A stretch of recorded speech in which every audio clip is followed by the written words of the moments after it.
phone call on speakerphone with Secretary Vince Dizon, and I also had my phone on speakerphone, and I believe that my mother also spoke with Secretary Vince Dizon that night. And Secretary Yes, Mr. Chairman, has the committee established how the list was acquired? Hindi pa. Nakapagkwento na ba si Congressman Leviste? May we know, Congressman Leviste, how you acquired the list?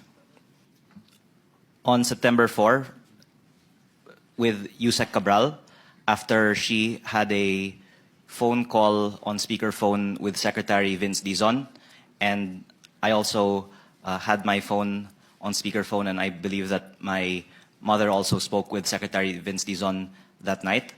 And Secretary Vince Dizon said that these are public documents and that all of them can be shared not only with me, but with the public. And were these given to you as a printout, or was this a file that was emailed to you? The printout that I have sent there with a timestamp September 9, 6:03 p.m. was a hard copy, and I also got a soft copy of that printout From? from the office of Yusek Cabral, with Yusek Cabral present. Okay, so yung email na pinanggalingan nung listahan is from a government employee or from an official email of the DPWH? Soft copy was given to me, Sorry, USB ba, or it was Yes. emailed to you? USB. Okay, so may binigay sa yung hard copy at may binigay sa yung USB with all of these files.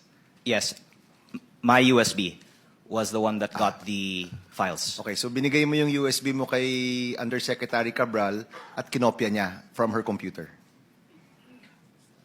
It was my USB from their computer in the presence of Yusek Cabral.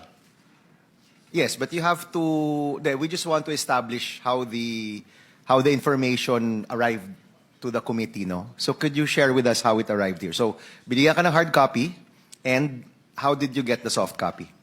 In the presence of Yusek Cabral, I asked if I could get a soft copy of it, and my USB, after a few minutes, because it wasn't readily with me, was brought by my staff.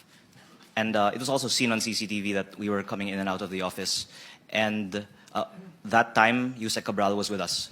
And that was after a phone conversation with Secretary Vince Dizon. Okay, so yung USB mismo, nilagay mo sa computer ni Yusek Cabral, and you transferred the file to your USB. In Correct. the office of Yusek Cabral. In her computer. In the planning services office computer. Okay.